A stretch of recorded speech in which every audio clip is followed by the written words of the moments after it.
Hello and welcome to the Geekster Geek Out podcast, or just the Geek Out podcast, because Geekster is no more, or should I say, Geekster is once again the Retro Network. But we're back and we're excited to be geeking out with someone who, a friend of mine, known for his passion for Ghostbusters 2, a fantastic film, often associated with The Wizard. Oh, yes. And he's going to tell you to catch it. Bushwhacked fever, baby. But no, this time around, we have something very exciting in the air. Something that's been certainly those of you who have tuned into this conversation have been feeling the excitement to for Masters of the Universe in theaters once again. Very excited about this reboot that has done its best to bring all the nostalgic feels our way. But this man also a big fan of the original theatrical release in live action, starring Dolph Lundgren. Yes, Masters of the Universe. Chad Young, welcome. Hello, my name is Sean Robert. Oh, wait, no, sorry, wrong one. Hey, everybody, and welcome to Eternia. Yes, indeed. I am not Sean Robert, and I apologize. We're just trying to get those clicks up, right? Yes, yeah. But this is the thing. So Chad, this is a time that I think all of us are just like, what's it going to be? What is this thing coming to theaters? We're seeing little teases. They're promising this, they're promising that. But can anything live up to our childhood expectations that we had? And this is what I want to get into. Like, let's just talk very briefly. When Masters of the Universe is brought to us by Filmation and Lou Scheimer on TV, I don't know. Did you find the toys first or the cartoon first? Because I found the cartoon first. I was born in '83, so I honestly don't remember, but my guess would probably be, because I have an older brother, I got a lot of his toys, and he did have some He-Man. I'm assuming probably the toys first. I wish I had a better answer. Yeah, like for me, like I was born in '82, so I'm right there with you. As He-Man is coming out is when we're coming into the world, so we're catching the buzz and the excitement. When we're like 3-4 years old, we're starting to be aware of the world, and there is He-Man, and there is a toy line when we go to the store that the aisles are filled with play sets, with vehicles. Now, I too, I think I got some of mine at garage sales. My older brother was way older than me, so he's 17 years older than me. He was beyond He-Man at that point. So my brother, for the record, is 8 years older than me. So, I mean, yeah, he was still kind of into some of it, but he was already kind of moving on from a lot of toys and stuff, and like kind of discovering like heavy metal, and like it seems like the iconography of heavy metal goes very well with the He-Man sort of it does. Right? Oh yeah. So, but what excited you most when you started getting into He-Man as a kid? What can you point to that said, this is the thing that makes it a passion for me? Was it not until the live action film? Was it the toys in the cartoon? Like, what was it for you? Did you get to go see the Power Tour live, Chad? No, I can honestly say I never went to the Power Tour. I think the only thing that I ever went to like that was like Sesame Street on Ice. Which I think my entire family and I went to. Less muscles, less oil. Sesame Street Online. Yeah. Now imagine a Muppet Masters of the Universe, because they did. Wait, there is a connection there. I think it was in Muppet Magazine. There is a parody of Dolph Lundgren where Kermit is standing as He-Man. Whoa! I'm almost certain. I hope that's not Photoshop. If that's a real thing, yeah, we got to hunt that down. I do have a question. So, who would your Sesame Street casting be? We're on this tangent already, because I immediately thought Big Bird for He-Man. I was going to say Big Bird is Mechanic. Oh, that's a good point. Oscar the Grouch could be Stinkor, obviously. Yes. Elmo would be. No, not Elmo. Let's do Grover as Orko. Yes, excellent. I would do Bert and Ernie is too bad, obviously. I think you kind of have to. Snuffleupagus is Cringer Battle Cat. Battle Cat, yeah. Wow, I mean, it's so. Who's Tila? Prairie Dawn? There's Janice in the Muppet Show, the Muppet Movie, but she's not Yeah. a Sesame Street character. Well, And if then, you go with Kermit as He-Man, yeah, I mean, it's got to be Miss Piggy, right? I mean, but Miss Piggy has to be She-Ra. I mean, she's just made to be She-Ra. Yeah, you know? but then I mean, Oh, they're brother and love, sister. yeah. Janice is She-Ra. There we go. Hey, why not? Work. Yeah. Animal is She. Oh, wait a minute. Animal is She-Ra. Animal is He-Man. No, Animal, like I was Animal trying is to think, Beastman. that's what I was going to say. I think Animal is Beastman. It feels like that would work pretty well. I was trying to think, is the Count Skeletor? Like, what do we do? I want the Count to be Hordak. Ooh, okay. I don't know why that's a hilarious. Because think about, I mean, Hordak is essentially Dracula anyway. You know, he's kind of so. Back in 2017, I had written an article for. Oh, I wish I would have gotten this, but it was in print. I did a article for Strange Kids Club magazine comparing the Universal monsters to Masters of Universe villains, and the big thing, my big takeaway, because I did some research on these, and I did put a lot of effort into it, and I was like, you know, Hordak is essentially the Dracula. I mean, he really is, like even right down to the bat imagery. So I would go with, I mean, Count as Hordak just sounds stupendous. I mean, let's be honest. I mean, now we're like kind of getting into the weeds here, but I was trying to think like somebody like who is Cookie Monster going to be? Trapjaw.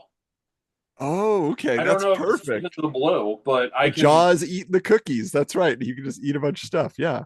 Oh my gosh, think about it. Well, he doesn't have teeth already, so he would be fine. But I mean, you can eat all the cookies in the world when you have a giant metal jaw. So, and what would be more villainous than getting cavities? Did we cast Kermit? Is Kermit Prince Adam? Is he Merman? Like, who is Kermit? Okay, who was Kermit's little buddy? Like the little tiny Robin? He could be Adam, and then he turns into He-Man as Kermit. And the joke could be he doesn't get muscles, and he has a hard time with the sword. He's like, yes. You know? And that would be perfect. Here's the thing, though. So obviously the toys built a passion in us. The cartoon added to that. And then in 1987, when the toy line and everything is a little bit long in the tooth, we get a Canon Films production, Masters of the Universe, Dolph Lundgren, Frank Langella as Skeletor. I mean, the casting of this film was so much fun. I mean, young Courtney Cox is technically kind of the star of this movie. Like it's her story, let's say. She drives the narrative in a way. A future Star Trek cast member. I mean, there's a lot. Robert Neal, yeah. Billy Barty, of course. Oh gosh, I'm glad you mentioned Billy Barty. Gwildor. And so, speaking of which, so they didn't do a separate movie toy line. They just integrated a few characters from the movie into the regular toy line in a very different sculpting style. It didn't quite fit in, just like the movie didn't quite fit in with the cartoon or anything else. So this is my real question to you, because again, we're talking about expectations of childhood. We go to see it live action. Did you love it originally, or did you learn to love the 1987 Masters of the Universe? My dad took me to go see it for my birthday, and I remember I was only 4, but this was always something that like stood out in my memory. And I didn't know who Dolph Lundgren was. I mean, how would I know who Dolph Lundgren is? To me, all I saw was He-Man. And to that point, even years later, anything that Dolph Lundgren's in, even if he plays, even in Rocky 4, I'm cheering on Dolph the entire time. I'm cheering on Drago. Even in Kindergarten Cop 2, you're still going to support him, huh? Yes, I listen, because it's kind of like how Adam West will always be Batman to so many people, and they will never ever go against that. And I completely appreciate and love that. But for me, Dolph Lundgren, he will always be He-Man, and he will always be somebody that I'll go watch his movies. And he's a nice guy and a really smart guy. And you can speak from experience because you actually made the sojourn to meet Dolph Lundgren. Tell us a little bit about that. Yes.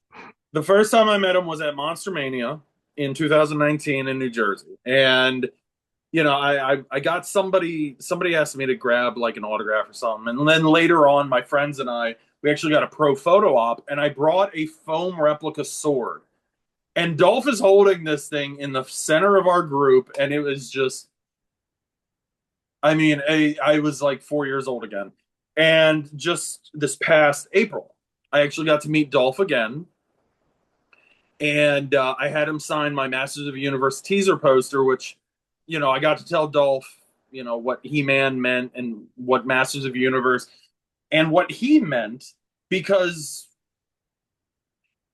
since then, Dolph, since '87, Dolph has kind of always been a little on the, I not I maybe a little embarrassed to play He-Man, and he's even kind of talked about that. But I think in like maybe the last 10, 15, 20 years, he's really seen what it means to people. So while there is still a part of him that's like, it was a little silly, the costume, and then he's even mentioned Wildor being silly. I think that he's accepted that, this is a big deal. Like, this is everybody, anybody who loved He-Man, who saw this movie, sees him in a different light than maybe like Rocky fans or um, Showdown in Little Tokyo or Expendables. He's not just this, bodybuilder, model, science genius. I mean, he's a That's like brilliant. he's like the perennial fun fact, right? Did Yeah. you know? Yeah, and I think he appreciated that. I'm sure he hears it all the time. Just that brief like 30 seconds that I had, I getting to thank him, just that really meant a lot. And he actually did sign my poster to Chad. I have the power, He-Man, Dolph, and then he signed his name. The funny part is, this is a little brag. And you and I both do a lot of conventions. We see a lot of people charging for inscriptions and personalizations of quotes. He did that quote and character name without me even asking. And normally they charge like 50, 60, 70, $80 for like inscriptions and all that. But I think he could see that I was just so enthusiastic and honest that, he went the extra mile without me asking. And that really meant a lot. Yeah. But for me, that first viewing, man, I was hooked. And I can tell you, there were two moments I remember. I remember being in the theater, and when he is, flying around on the air skiff, kind of, Yeah. His hoverboard, basically. his hoverboard, his Endor hoverboard on Earth. I just remember thinking, oh man, like this is He-Man. This is like the coolest thing in the world. To the point that I start cheering on He-Man, and this was like a Saturday, Thursday after, something like that. And I think like my dad and I were probably only like 4 or 5 people in the theater. And I think the others were just kind of like adults, and they were just like, oh my gosh, this kid. I'm sure that that's how it went. Um, I mean, if I could go back in time to one moment in my life, I mean, there's a lot to choose from, but I would love to just see myself coming out of that theater, because I remember coming into the lobby and looking at the poster, and just, it's that image of He-Man in the back and Grayskull, and then you have Kevin and Julie holding the cosmic key. And I've never forgotten that. So that's a cherished memory to me. And I know that through the years people have always argued it's not really a good He-Man story, but I'm sorry, there's just certain things I refuse to look at outside of like that 3, 4 year old kid, and you can never ever get me to look at that movie any different. To me, that's the greatest action movie of all time. I mean, so yeah, it was love that first viewing as a kid. Yeah, I mean, here's how I've always landed on it is, as a kid, when I saw it, I said, I don't recognize anything about this, and where is Orko? Those were my main things. And then as the years went on, because I just rented it, I didn't see it in theaters. Yeah, and then I just started watching it, every couple of years. I was just like, this is a great sci-fi fantasy adventure it is not a Masters of the Universe movie in a lot of ways. Gary Goddard, but the director of the film, he literally has said, like, I wanted to make a Jack Kirby New Gods Yes. film. I love Yes. this comic book. And even like you look at Skeletor's like gloves, they are Yeah. like they have these lines on them with these little circles on the end and stuff. Very, yeah. That's very Jack Kirby. Like he just took everything in that idea and then just said, "We'll throw some Masters of the Universe names into this." And He-Man will say his thing because that's what everybody's Yeah. paying a ticket for. So, but I still go back to it because it's an entertaining movie and it's Yeah. kind of dangerous, like 80s kids movies were. There's blood in it. Yeah. There's like kind of little gory wounds. There's people Mhm. getting blasted, and He-Man actually is like stabbing people through, and like there's stuff going on. As a kid, did it? I He-Man as a gun, I guess, would kind of be the same image as Superman with a gun. Did that ever, when you were a kid, did that ever just like, did you think like, oh wow, so He-Man has a gun, or did you ever like think that's a little unusual, or I wasn't a trigger happy kid, but I remembered at the time that there were other characters in the line that had little yeah, blasters with the toys and yeah, stuff, and they shot lasers out of different, vehicles yeah, and things on the show. So I was like, okay, there are guns in this universe of some sort. So yeah. that didn't upset me. Like it's better than like getting rid of the sword for a gun. It's like he has Oh, both. Like I'm can happy you that they can, imagine what yeah. we would?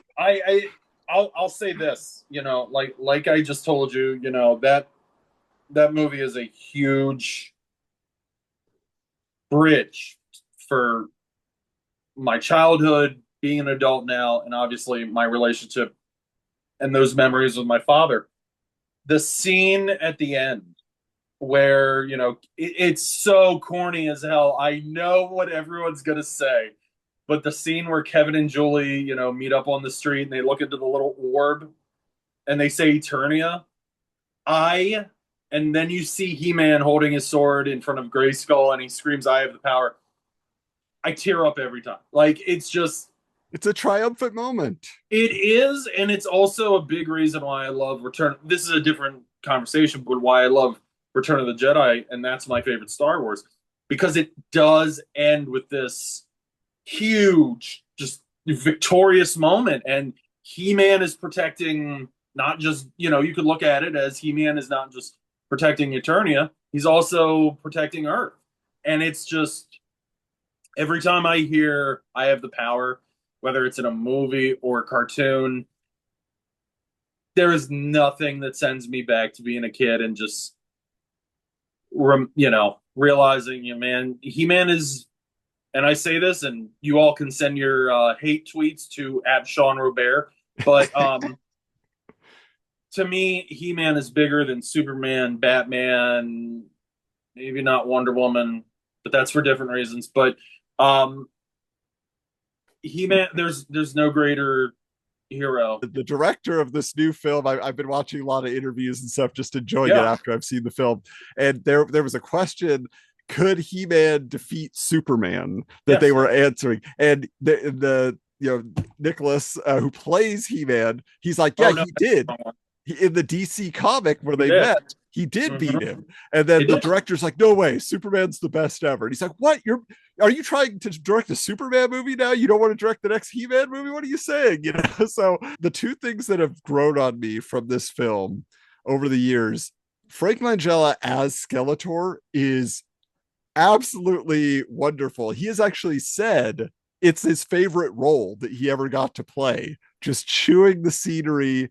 I mean, he just emotes through the makeup and gives you so much delicious evil. The second thing is, so for those who don't know, like they had planned a sequel, but Canon Films was not in great financial situation Well, after that and at Superman least 4. And what they were working on and eventually got worked into this Van Damme movie, Cyborg. yeah. But I always thought I couldn't believe they didn't do a spin-off because James Tolkien, who people know from Back to the Future and Top Gun, plays Lubick. Rest in He's this peace. cop who ends up on the adventure with them. He's investigating all the problems that Skeletor's cronies are creating on Earth. And like, no one takes pot shots at Lubick. Like, he did seem like they were setting him up to be a hero in his own movie. Why didn't we get just a low-budget Lubick spin-off, And Canon was kind of known for those like they loved like the cop kind of Bronson Yeah. and movies. So I think they did a couple Lee Marvin movies as well. But I mean, Canon could have made that happen. They literally could have, and I'm sure James Tolkien would have done fine. I think he would have done great. In fact, I think I don't think anybody in that movie was miscast. I really truly don't. And I say this because as great as Frank was, I think the MVP of that movie was Meg Foster as Evil Lynn. I really do. I do not think at that time, I can't think of anybody else that would have just played it so well. And she really made you believe that maybe she is a witch in real life. Maybe she is a sorceress. Well, let's be honest. Her eyes do 50% of the work for her. You just look at her, you're like, she's evil. She's otherworldly at the very least, I've met Meg, and she's a lovely woman, and she's very gracious and appreciative. And I met her in 2010, and I actually have a video of this from that convention. Because my friend actually brought his video camera, and I got to interview her for just a tiny bit. And her big thing was her costume, the set. She had never seen anything like this. It was one of the most spectacular sights she's ever seen. And, I think she had a lot of fondness for it. And I just think that she did superb. And just think, like you said, let's go back to Frank Langella. Like, he was not Alan Oppenheimer. He was not that or whatever. No. He did not phone it in. No. Nobody does. Everybody gives it their all in this movie. Yeah. Before what we know now about the director, I actually had the opportunity to interview him, and he pretty much gave me everything about the movie and more. And the thing that always stuck out in my head is I did ask, I'm like, why was Orko replaced with Gwildor? And his big thing was the budget wasn't there, and we would have just gotten, I mean, can you imagine the complaints in 87 if he had looked hokey? There was no winning in that situation, and in that situation, I agree with him.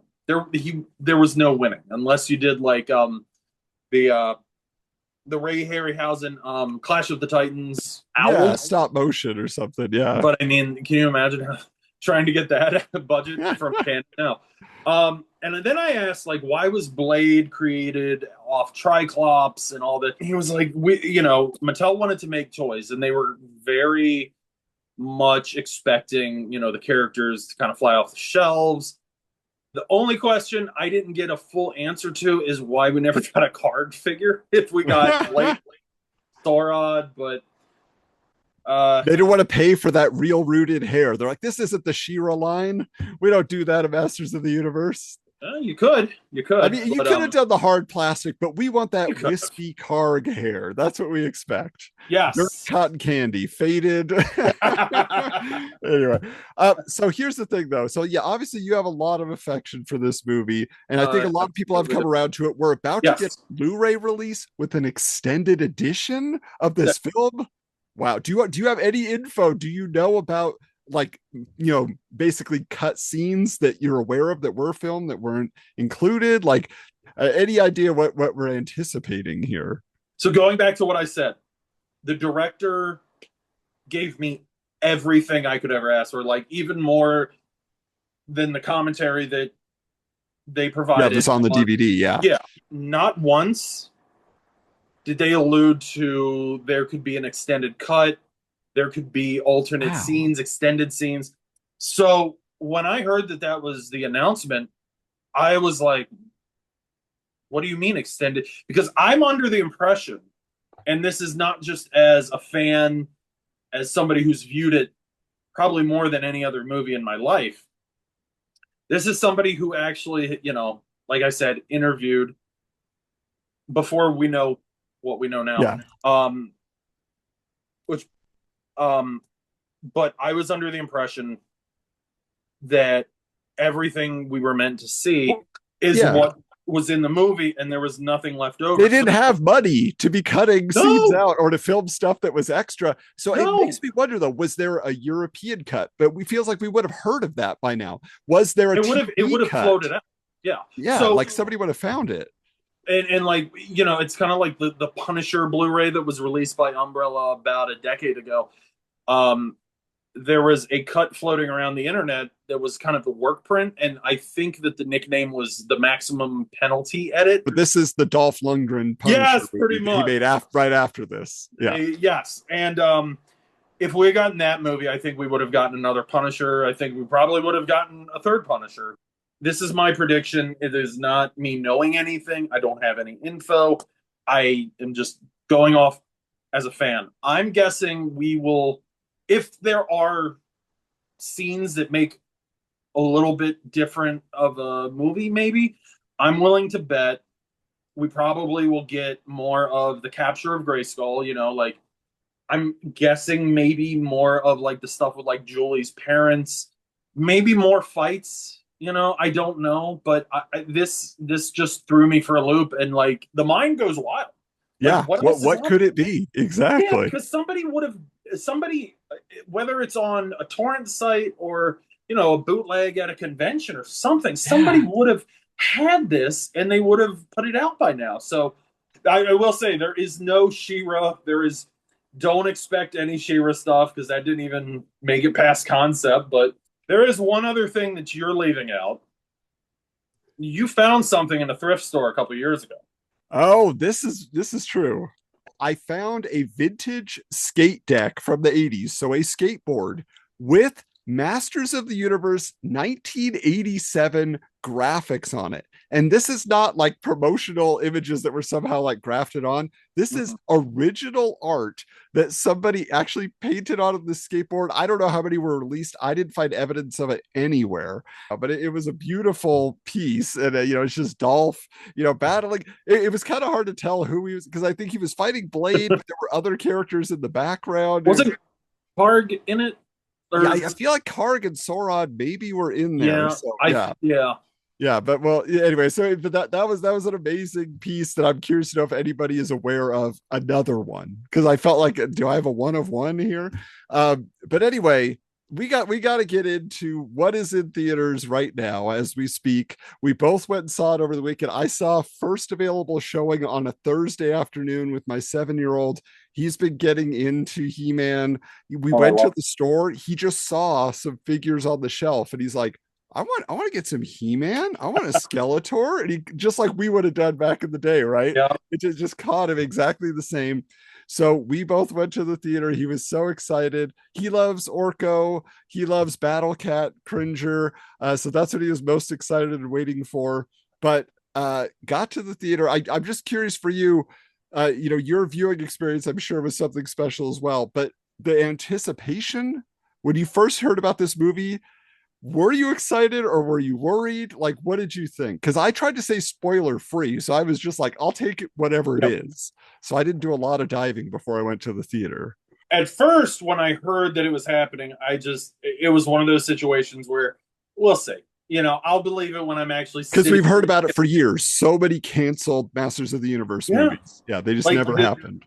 There was the point where I think that McG was attached to it, and we had actually, we'd seen like concept art start to leak. And I hate to say that I'm jaded, but like you said, after 39 years of hearing rumors, and in my head, it's like, well, He-Man doesn't really have a cartoon. The toy line is not the biggest thing in the world, so like part of me was just like, yeah, if it happens, fine, but I doubt it. And then the first few images come out. The first images to leak were the we're doing spoilers in this, by the way. Oh yeah, yeah. This Okay, is a spoiler. You're all warned. We're gonna start getting into the details of this film. good. Absolutely. So the first images were the cops, hauling away Adam with the sword, and all I could think of was, I'm just like, we start to hear the cast, and admittedly, I didn't know who the guy that's playing He-Man. I didn't know Yeah. who he was. I don't think anybody did. Yeah. And usually that's the way to cast a superhero anyway. Yeah, So we should say there are some names in this movie, but there are no marquee no, names in this movie. no, Even Idris Elba, who's probably maybe like got the biggest career of anybody in this yeah, movie, like yeah, he's also just kind of a guy. It's like, oh, he's in everything, and he's in every genre movie. He's got yeah. a part to play. He's in Marvel movies. He's in Fast and Great. Furious spinoffs. Oh Whatever. God, great actor. I mean, Yeah, he's awesome. what a hell of a. And by the way, it is since I hope MGM is listening. Cast him as James Bond. Just do it. Actually, Idris was the first name where I was like, okay, maybe they are taking it seriously because, like I said, Idris Elba is a really good actor. He could do comedy. He can do comedy very well, but he's also a very good dramatic. Gets into these characters and he kind of makes them mean something. So when I heard that he was playing Man at Arms, I'm like, ooh, that makes sense. And I think that that could be really cool. My thoughts were a lot of doubt. And then it was very up and down. It was very up and down.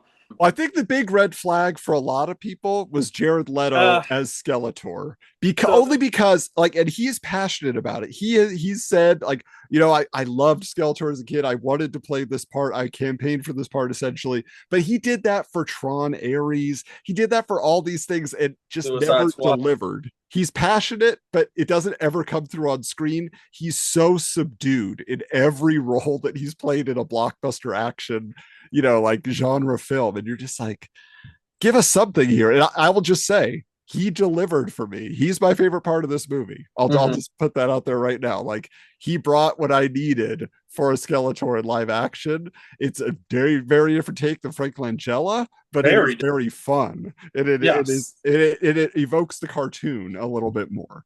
So I'm gonna say this, and again, it's kind of like how I didn't want to name the director of the 87. With Jared, I'm a fan of his acting.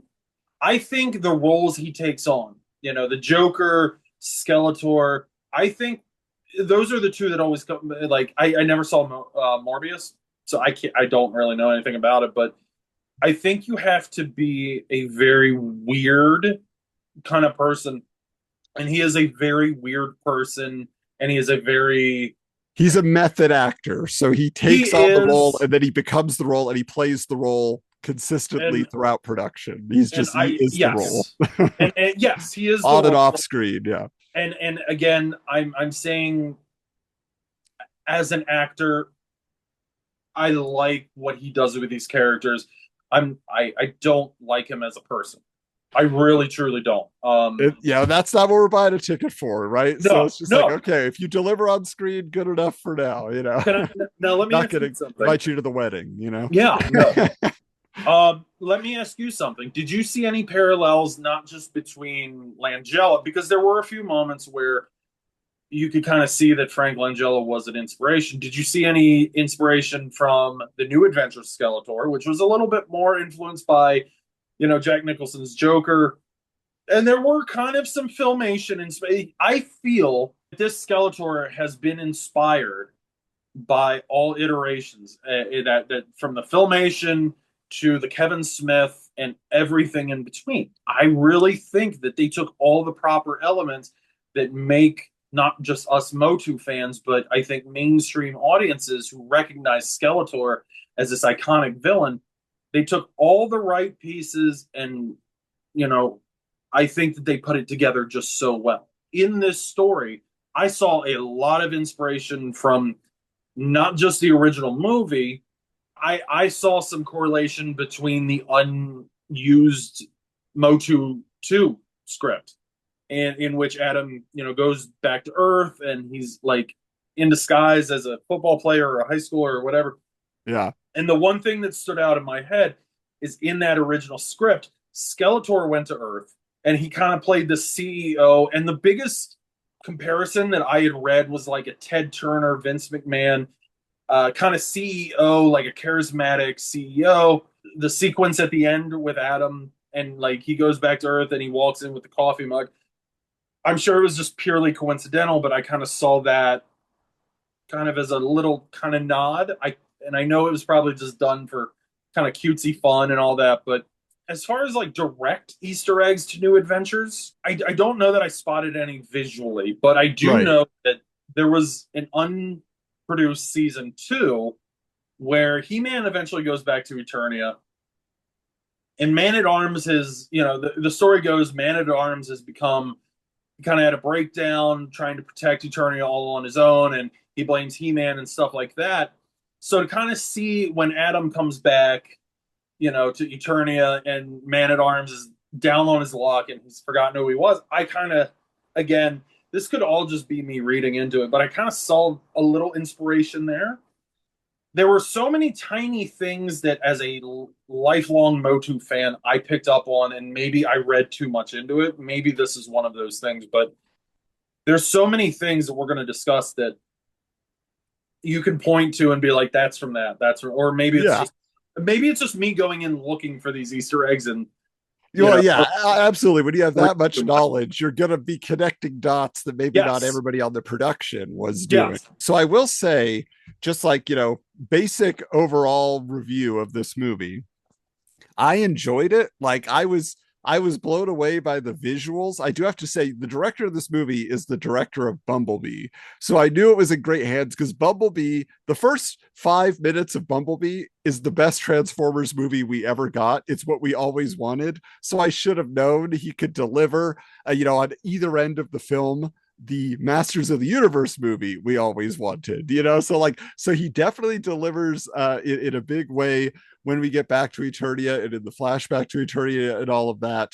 And so I enjoyed the ride of this movie. I think they did so much, like you said, to please the fans, to pay honor to the lore of He-Man and Masters of the Universe, which admittedly is all over the place. Yeah. Every iteration is something different. There is no core canon because everybody who ever touched He-Man in different ways, like in different media, has given it their own take. So it's out of control. You just get take the core. There's a guy with a sword. He can transform. He's the most powerful man in the universe. He's gonna fight Skeletor, and there's a lot of other characters. Sometimes they're going to look different. Sometimes they're going to have different relationships, so on and so forth. But I think that they delivered a very exciting movie with a fantastic score. I bought on iTunes like the main Eternia theme and the Darkness song before the movie came out. I've been playing them on a loop forever. Brian May on guitar here is absolutely wonderful, the riff that he came up with. And I do want to say this, there's a very fun story, I don't know if you saw this, Chad, that the director said, we went with Brian and we were sitting down with him, and we thought we were just gonna have like an hour to discuss the project, and then he'd send us a file with his riff on it. He said we spent the whole day at his house. As we talked about the movie, he's like, "Oh, I know Masters of the Universe. My kid had all those toys. We played with them all the time."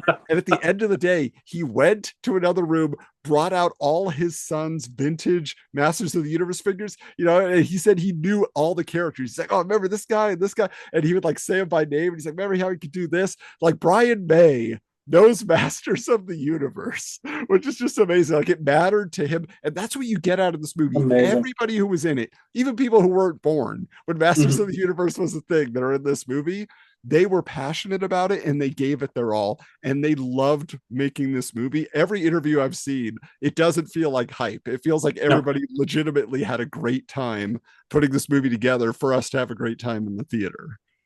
It felt like a passion project because the entire cast on screen, they all worked in every single scene. I don't think that there was one cast member that didn't work well with the other on screen. Yeah, the chemistry is wonderful. Oh my gosh, that's the comparison I made to the this is completely off topic, but the Silent Night Deadly Night remake that just came out, the entire cast, everybody interacts perfectly, and that's usually very instrumental in being able to really enjoy this movie because they're all enjoying it and they're getting lost in the characters. I mean, I have seen more positive reactions to this movie than I truly expected. Yeah. And the one thing is everybody the one most common phrase I see is fun. And it is so much fun. This is I mean I'm gonna agree with every single thing you said, you know. Yeah, well, I want to talk about this real quick, just like because I think that the man of the hour, is our He-Man. All right, yes. and I don't know how to say his last name. You talked about Mick G earlier. I just want to refer to him as Nick G for the purposes of my review. But so again, knowing nothing about him, seeing the image of him in the costume, the poster image and everything, I walked out of the theater with my little promotional poster, that's the one I got too. Yes. Yeah. So it's great. Yeah. So obviously what I appreciated most, in the 87 film, we only get He-Man. There's no Adam. There's no Prince Adam. On the cartoon, Prince Adam looks exactly the same as He-Man. He just gets a tan and he has less clothes on, Yep. Like in this, there is a transformation. It's very Christopher Reeve, Clark Kent, Superman. As he's playing Adam, he's all hunched over and he's just kind of like, and then when he's He-Man, he's still Adam technically, but he does have a greater confidence. He has a different energy once he's in Eternia and once he's had that first transformation, and he's just like, oh wow, and then it feels like the movie really kicks into high gear.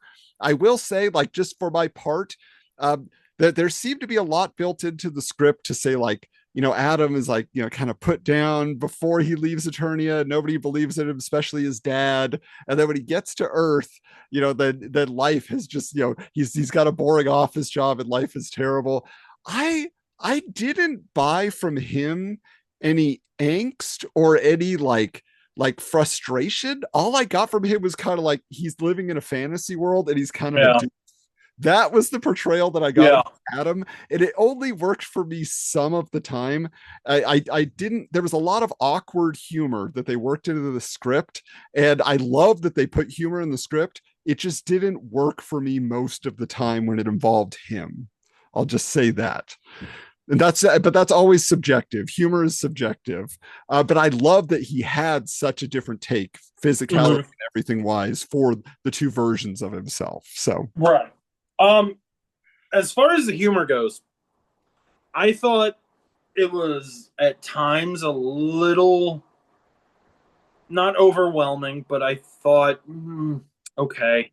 They went back to the same well a lot. Like all the HR jokes did not land for me. I didn't like the HR I liked the HR jokes, and I thought it was kind of corny, but I think that could go on. Let me start off by saying there's really nothing. If you were to ask me, would I change anything in this movie? I don't think so. I really can't say I would, but I do see. I think that the humor was a little much at times. Yeah, I don't mind the lightheartedness. No, but there were scenes where I was just like, that would have been nicer without the ha ha ha. Yeah. As far as him playing Adam, I like the doofus Adam because I think that that's kind of what we know. If I remember, he was a little bit more confident as Adam in the New Adventures and even the 2002 series. There's a lot where I'm just like, well, he's still, because we don't see his Earth parents. We only see his roommate and all that. That's a big plot hole for me. It's just like, what happened? We see one flashback to when he's a kid and he's saying Ram Man is a historical figure and everybody laughing at him. But it's like, what was his life? Who is this Glenn family that adopted him? And what is the story there? We have nothing other than to say his whole life he's been telling people about Eternia and everybody thinks he's crazy. That's it. So, and you got to think, like, I mean, he had to leave his home planet when he was a child. The Arrested Development. Yeah. Thank you. Yes, he's essentially us. Let's be honest. His entire room. That's what I realized is like I think it's a little bit too close to home, and that's why I'm not laughing. It's like a really nice guy. who doesn't have a whole lot of ambition. Yeah.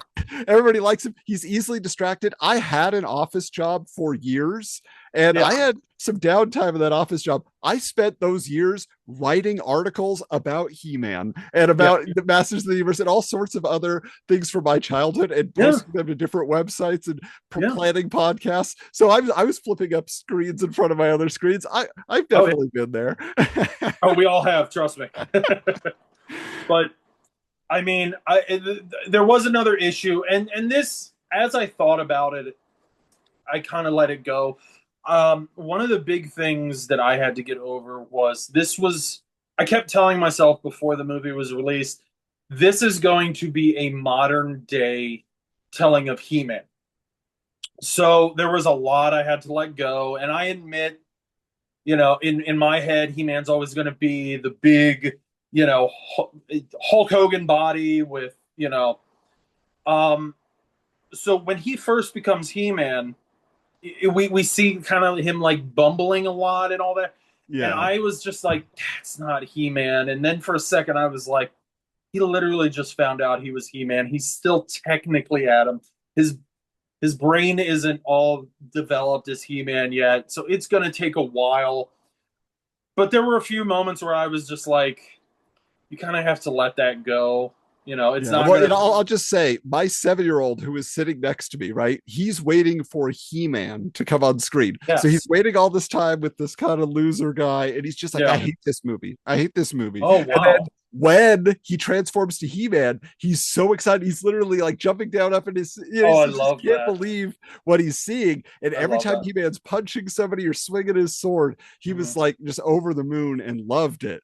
So like, again, like it works for kids today, like it did Yes. for kids back then, like when He-Man was on screen. But that was what we wanted, and it was a little disappointing here and there with the goofiness. But yeah, like you said, he has to get his sea legs, so to speak, as he, Yeah. yeah, And so, he's technically going from crawling to running, in that sense. So that was a big thing I admittedly just needed to let go of. And I there were a few times where I was just like, Chad, pretend you're seeing He-Man for the first time in your life. Like you've never heard of He-Man.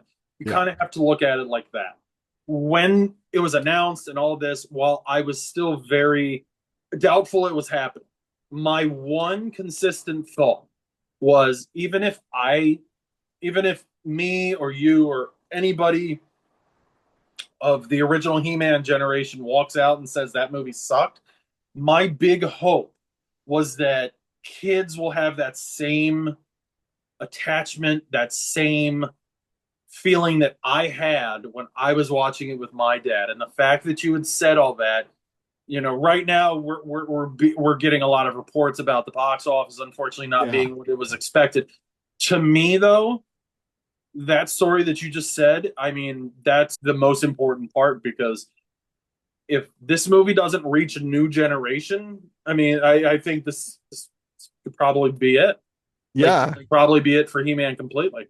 which is unfortunate because yeah, they've tried so many times, like you said, on the Netflix series, but it is always aimed at an older audience. Now this one is also somewhat aimed at an older audience, but it's exciting and colorful enough. The visual Yes. effects are fantastic. The design, obviously, like again, the director Travis Knight, he comes from animation, like Yeah. Academy Award winning animated films. Yes. And he did Bumblebee, which you're doing a lot of computer effects and things in that. So he knows what he's doing, and it shows. And Mhm. again, the dedication to Yes. translating the toy designs and the cartoon designs and bringing them onto the screen, I think that is like the satisfying thing for every one of us. Like at the very Yeah. least, especially the last scene where you see them in their toy costumes, and in their costume or Yeah. their cartoon costumes, and you're just like, wow, like they did it.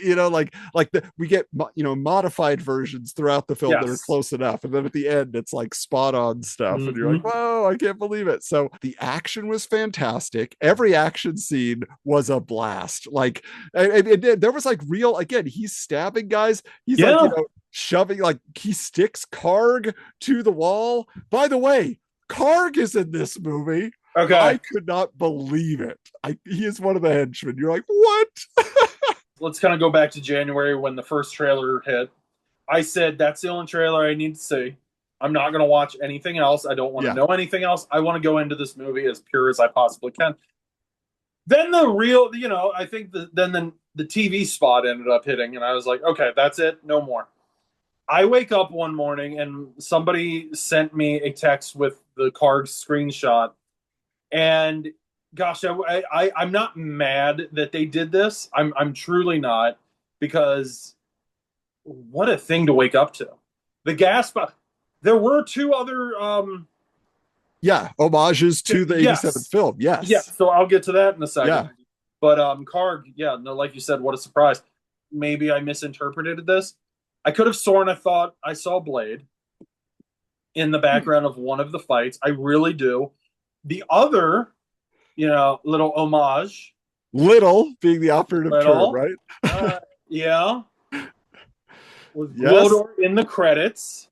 I thought you were going to say Pig Boy. Oh no, is in this movie. Pig Boy is in this. And for those who don't know who Pig Boy is, that was a character created for the 1987 movie, and this kid won win a role in the massive universe movie. And this kid, just all he is he's dressed like a pig, and he hands Skeletor his staff while he walks up the steps into Castle Grayskull. I think it's closer to the end.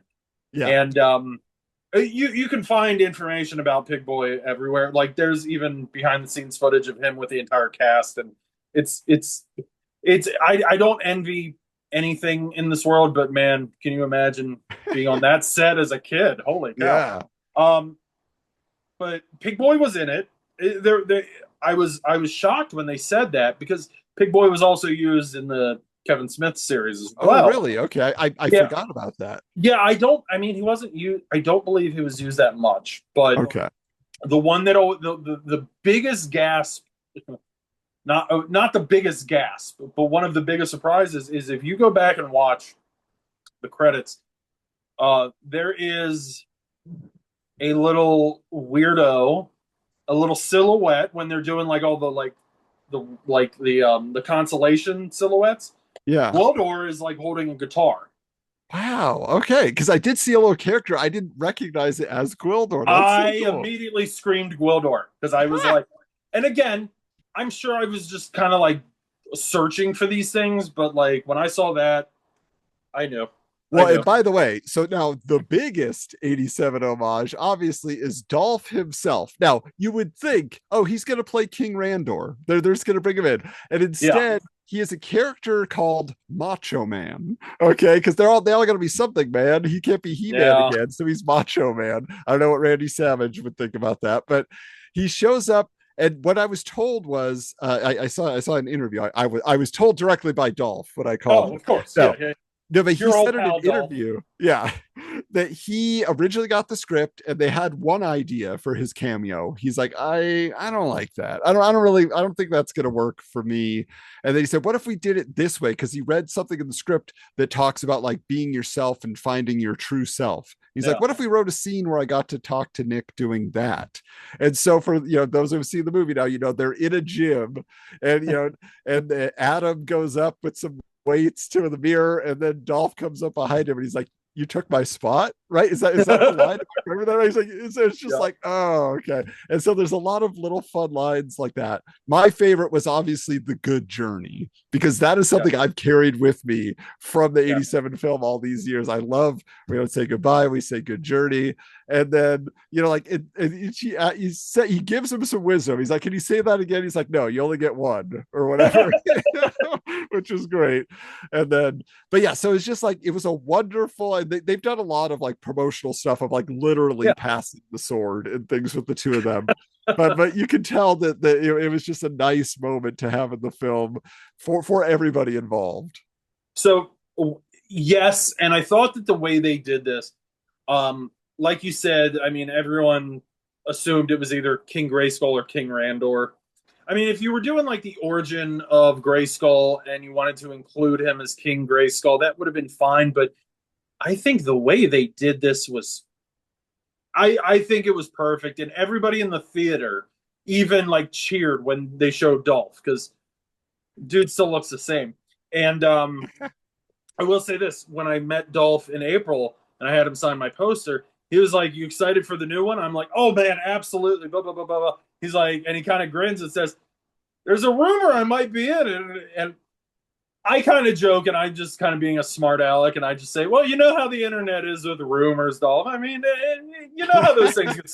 And he kind of chuckles to himself, and so I mean, he wasn't very secretive about it. Yeah. He was just, I think he was telling people left and right, and yeah, I think it just made sense. I Yeah. think that that's the best way they could have done that cameo for sure. Yeah. Yeah. I gotta say, it's not a cameo because he appears quite a bit in the film.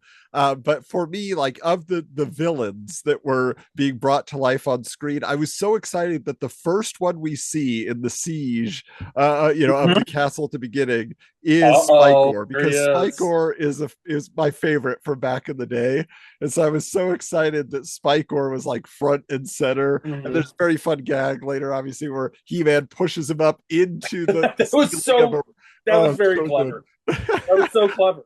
They made a lot of good use of Spike, or somebody gets impaled on him, and all sorts of stuff. This guy's just not having a good day.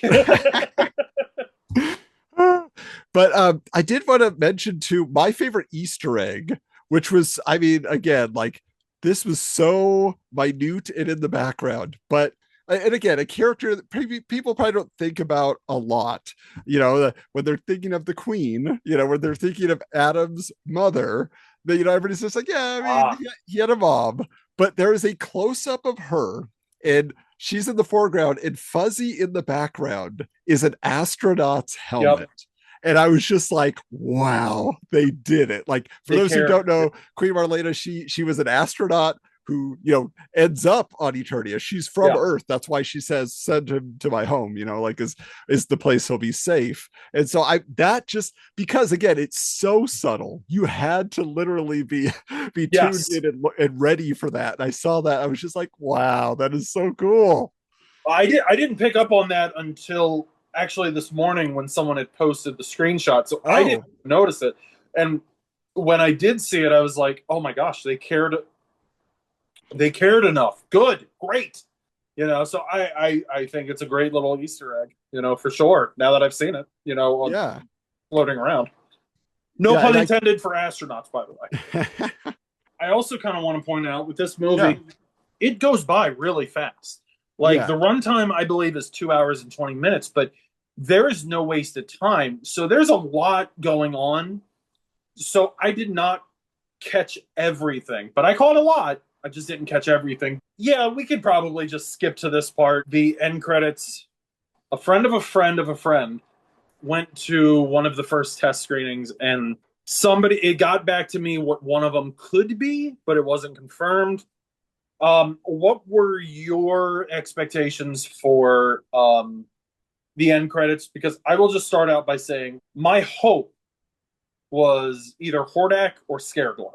Honestly, I thought, okay, maybe like they're going to do an homage to Frank Langella at the end of the 87 film, which they basically did. I mean, that's pretty much what they did at the final and the actual end credit scene. But I had the inkling, I'm like, if this director cares so much about the lore of He-Man and Masters of the Universe, there's no way we're not going to get She-Ra in some form. So that was my hope. That was my belief because like, what's the next step? It has to be that, By the way, I got my Secret of the Sword cartoon right here. So I love that. Now that's actually the entire movie dialogue.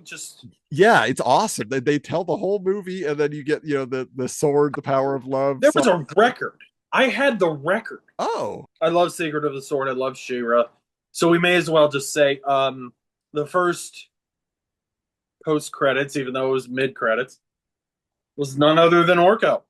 And they did it so well, and they did it there he is. There's that little. He was in my pocket the whole time, and my son kept saying, "How come Orko's not in this? Orko's not in it." And then he showed up. Did you have Gildor in your pocket? In my pocket, yes, I did. And how about this? Yeah, how about it? That's my childhood Gildor. Since that first trailer hit, it's been 5-6 months, whatever it's been. Every single day, every week, every month, that has gone by. I have seen it in every He-Man group. I'm disappointed we're not getting Orko. And then someone actually pointed out the girl in the comic book shop where He-Man finds a sword, that she's kind of got blue like arm like Oh, slakes, like blue and black, and someone started in her blue hair or something like that. oh And someone no. started pointing to, what if Orko, was kind of, what if she's supposed to be like Orko or Driel? Every single week, I have seen so many people complaining that Orko wasn't shown in the trailer, and all I could think of was, if they're going to do Orko, it's going to be a surprise. We're not seeing every character in the trailer. That would be insane and stupid. Yeah. You don't go to a Marvel movie and know every single. Okay, that's a bad example, Some but people do. Yes. yeah, some people do. But when Orko popped up in that mid-credit scene, I shouted so loud I couldn't even hear what he said. But I do think he said something like "see you next time" or something like that. But he did like the PSA, Well, right? he said something to the effect of, "We learned in today's Yes. episode Okay. that people with skeleton faces are bad guys," or whatever. Yes. Something about that. Yeah. So that was one of the things that I just like gasped That about. was so wonderful. But then we get the second scene where Marlena and Man at Arms are standing at one of the bridges, and they mention, she's out there, maybe we can find her. As soon as they said her, I was like, oh, no, it's real. And then we cut to a scene. Oh, it looks so good. There's like some energy or like lightning flashing. Yes. She's on a cliff looking over. Like, it's just so cool. They also refer to her as General, which, if you know, the She-Ra lore, she's taught to lead the Horde army. So she's Hordak's general, or as Adora at least. So, and then we get the reveal of She-Ra, Princess of Power, for the first time in live action since I think the Power Tour. I couldn't believe it. I couldn't believe it. So in my head, so I'm good. like, we need to get a guarantee that this movie is going to happen, because we will get She-Ra.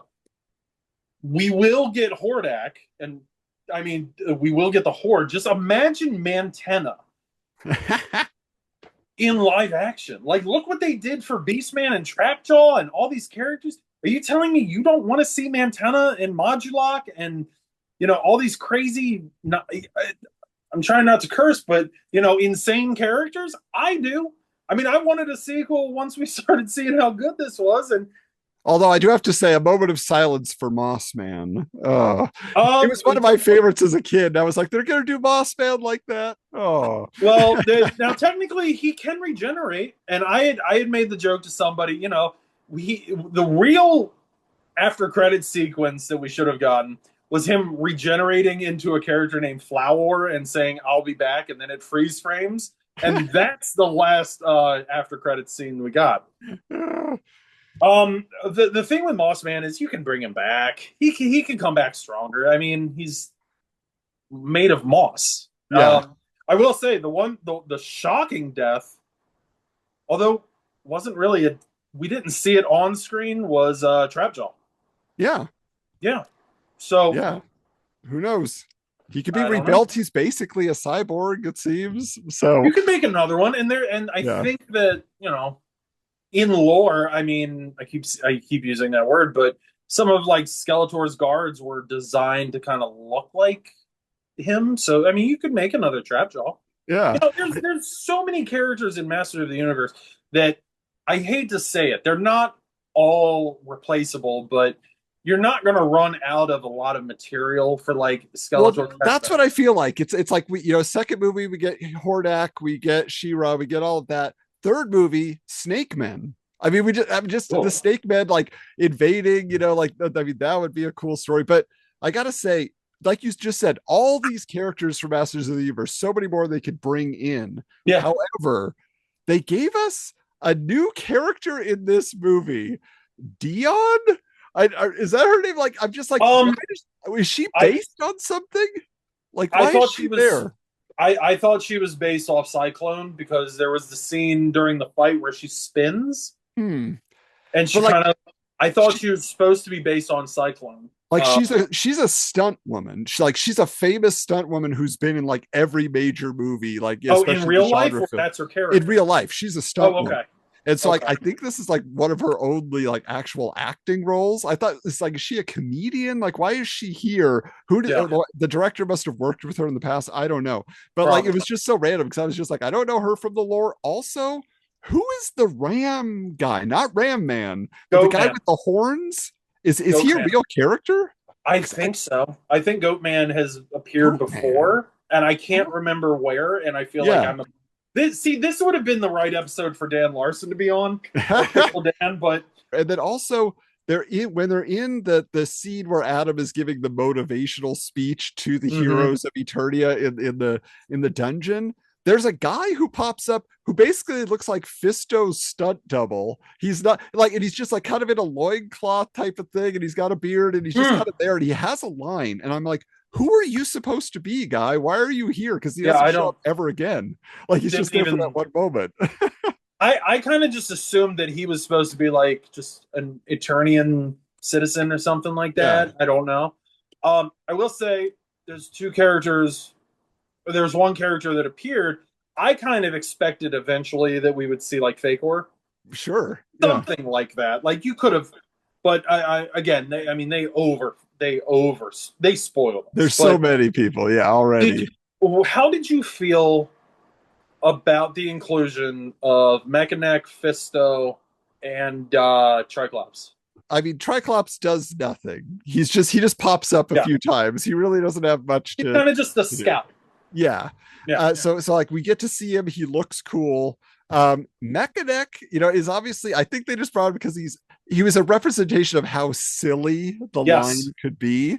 So, but he actually managed to look cool in some he shots did. after the neck would come back. He He'd be like, did. like, and that was kind of Yeah. neat. Obviously, Ram Man, you had to have Ram Man. He's Yes. great. I loved Ram Man.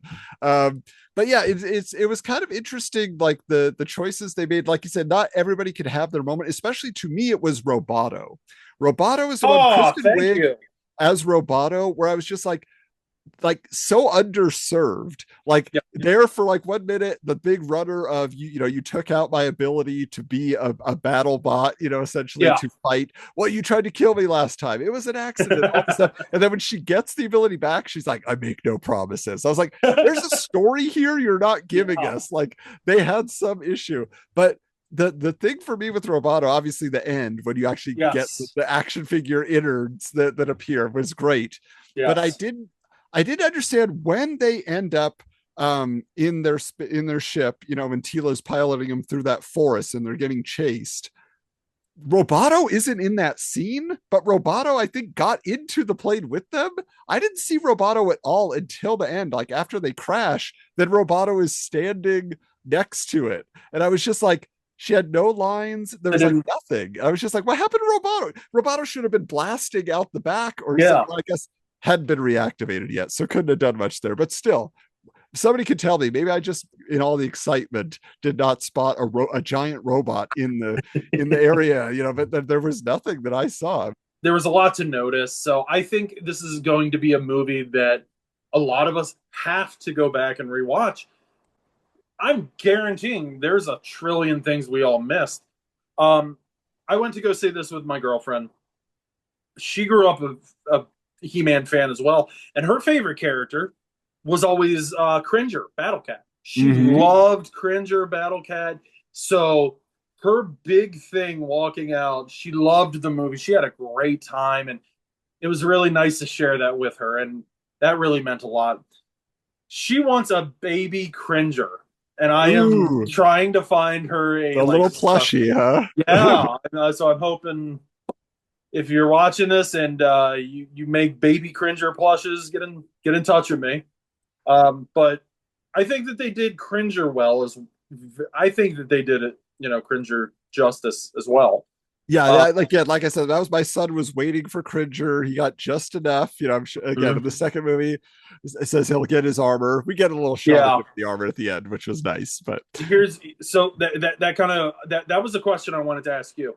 Was there how many moments in the movie did you get emotional over?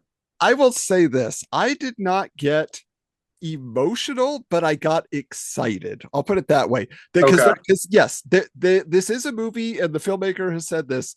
It's a sincere movie. There are Yeah. jokes, but it Very. is a sincere movie, and everybody is playing it as real as they can be, even though it's heightened. But there are Yes. dramatic moments. It's the story of this son who thinks his father is disappointed in him all these years. They wrap Yeah. that up at the end. Little ham-fisted, but it's a melodrama. Right. But they gave him his resolution. I thought that was great. The moment I got excited and it connected me with a stranger in the theater, because I'll be honest, there weren't a lot of people at this screening, at 2:30 on Fair. Thursday afternoon, but Sure. there were other people my age that were sitting in the front row with us. And when all the Eternian heroes exit the dungeon and the Highlander theme kicks in, here we Wait, that was the Highlander theme? yeah, that's for Highlander, because there's so much Queen in this movie that's the opening. If you ever watch, I mean, it's the opening of the movie, but of the TV series, they used it as well. And the I've guy, never seen Highlander. And my oh, family is Scottish. I've never seen Highlander. I've never seen any of oh, the really? sequels.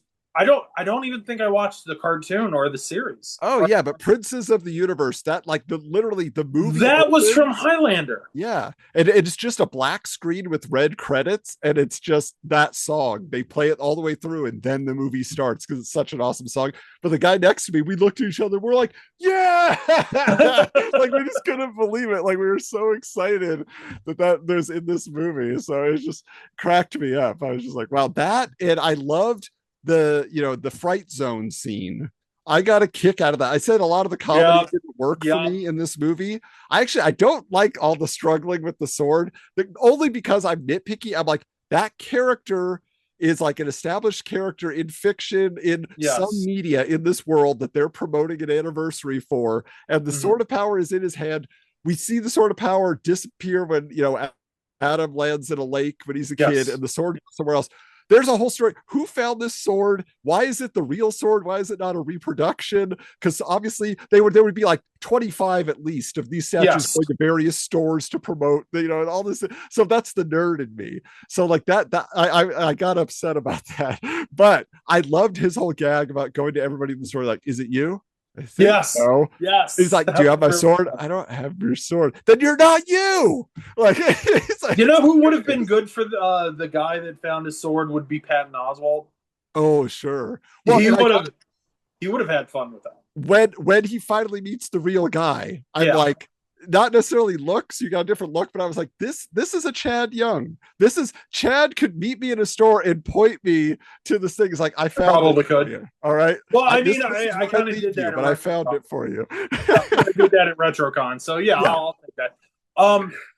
I agree with that, and that was a part that I remember thinking, hey, that's not the real sword, right? Like that they're going to turn it into, oh yeah, this Yeah. is this toy. Like, But oh yeah, that whole scene was just great. I thought that again, because it connects to us, like our people yes, are shopping in that oh yeah, store. oh yeah, and I caught the Fright Zone sign immediately. In Yeah, fact, I'm expecting that sign to be on Etsy somewhere already. But sure. I got emotional a lot. And I've been saying it over and over. He-Man is a huge connection with my father. The first time they show the sword, I got a little misty-eyed. Then the very first time he's holds it up and turns into He-Man, I start it's getting a little more misty. Then when he transforms into He-Man to fight Skeletor, I lose it. Then the last scene where he's galloping on Battle Cat and the Filmation music is playing. I'm getting kind of emotional thinking about it now just because it was perfect, and I'm getting visible, I don't care. I'm always open with my emotions, but it was so perfect. It was beautiful. This is not an ironic movie. No. Nothing is done ironically. Nothing is done in a mean way either. And that's a big thing because, look, admittedly, there's a lot to kind of laugh and snicker at with Masters of the Universe, I admit. They found But the perfect way, yeah, to handle this, that. I can't remember the last time I saw a movie that was like this, that really introduced the character as if everybody is seeing it for the first time, but still taking care of like the core audience. You know, maybe a Marvel movie, maybe that Superman movie. But this is But one of the I would best. just say the conceit of Adam having left Eternia when he's a kid. Yeah, He sees these amazing warriors. He doesn't know their names, so he's drawing pictures of them to remind himself, and yeah. he's coming up with names. You're Fisto. You're not Fisto. What are you know, You like fist Land Man. people. Yeah, which I thought they leaned on that joke a little too much, but it's just because I've been hearing it for years, right? Like it's We just all have. yeah. So, but like I love that that was the explanation, and then at the end, at the last scene, when Tila calls him out on it, and he's like, "What you know, like what'd you call yourself?" He-Man, you know, it's like the ultimate man, you know. They kind of laugh at him, but then they're also kind of like, okay, He-Man, you know, Yeah, like we're gonna go with you on this, and like it all, you know, the names he had for Tila and all these things that are the explanation of on the toy packaging and stuff. Like it's so great that yeah, they were able to find a way to make it. It is funny, but it's not mocking it. Like how no, stupid was He-Man, right? You know, it's yeah. just like we can have a little laugh. They're not insulting anybody's intelligence. They're fully aware, and like I said, they could rip that entire property apart. And oh gosh, I think you would have had a different reaction. But there is one scene we have not mentioned, Okay. and it's very very important that we bring this up. How about the belly laughs, the filmation belly laughs? That was perfect. I And mean, it they was so even silly. leaned back, because for people who don't know, Filmation had a history of reusing a lot of their frames and animation. Like they would do stock motion or stock footage all the time. And that laugh where like He-Man, every character in a Filmation, the first time I saw them all standing in the outside and they were hands on hips and cocking back and laughing, I immediately understood, because I am a Filmation diehard loyalist. I actually got to speak to Lou Scheimer on the phone a Oh, couple times, and his wife as well. 20 years ago, I'm not going to go down the whole rabbit hole. I reached out to him on his website, got his phone number to call his office. I leave a message, and all of a sudden I get this phone call from California. And as soon as I pick up, I knew, and I said, hello. And you just hear that booming voice, I'm looking for Chad. And I'm like, this is him. And we arrange a time for an interview. It just doesn't happen, unfortunately. But that was a nice little homage, because again, that is something that they could have torn apart, but they made it work so well. well, I gotta say, Chad, you're a better man than me, because if somebody called me up saying they were Lou Scheimer, I'd be like, yeah, right. Go get some helium and do the Orko voice. Then I'll know you're Lou Scheimer. Oh, let me tell you this. He didn't need to, because I heard that voice, I knew immediately. Well, so it sounds like, you know, overall, like like you've been saying throughout, every reaction we're seeing online from, again, our friends like that we know, but just in general, all the reviews are coming through saying this is a fun movie. This is, you know, something that really delivers a better than it needed to. The Mm-hmm. improvement over the 87 film is just how loyal it is, and it is Yes. a He-Man movie. It's not, you know, just a Masters of the Universe tangentially related with a bunch of other extra stuff, you know, like, so it really focuses in on what we want to recognize, what we want to see. Like I say, for me, there are several scenes of humor that I could have done without, but that's just for me. A lot of people I've heard from were laughing and loving it, and I think that's great. But I think what we hope for now, that this is why I say we got to go buy our tickets. There was a post I saw Yes. that said, look, it's doing terribly at the box office. Luckily, Amazon has enough money that they can make a million more, Good. and it won't matter to them, which is true. But Fingers to crossed. me, we need to get out there and support these types of movies. Do you want a Thundercats movie? What movie do you want? What is the film that matters to you? If you don't support these attempts, then studio executives are not going to greenlight anything else. We speak with our wallets. So you got to get out there, because I was considering, like, the screening I went to was not IMAX. They didn't have an IMAX screening till the next day. So I was like, I might go back for an IMAX just so I could, again, support the film and give it a chance to, grow a little bit in esteem. Maybe second week numbers, word of mouth can get around. I don't know. But that's the main thing for me, is I feel like whether you're a diehard Masters of the Universe fan, support this film, go have a laugh. Again, rock out to the soundtrack, which is awesome, and just have some fun along the way. And, maybe your property comes along next. You never know. Hey, maybe we could be having this conversation in like 2 years about a Brave Star movie. Maybe we could be talking finally about a My Pet Monster Live, a Madball, something. And I'm really trying to say this from an unbiased point of view, and admittedly, that's kind of hard for me. I don't know if there's a more fun, exciting, fantastic summer blockbuster movie. I mean, I know Supergirl's coming out and looks great, but I'm not sure. Yeah, I'm still not sure on that one. So I want to see it because of Lobo.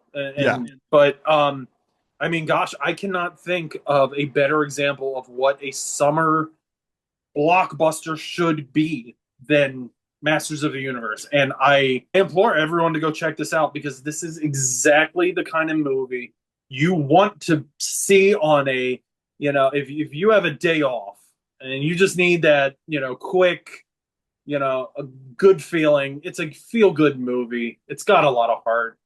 This sums up summer blockbuster perfectly. Go check it out for sure. All right. Well, Chad, thank you so much for being here on Geek Out and giving us the pure geek that you had, some emotion and the genuine feels for this movie and for the franchise in general. Yeah. But if people want to get more of what Chad has talked about over the years, where can they find your work, and what can they look forward to?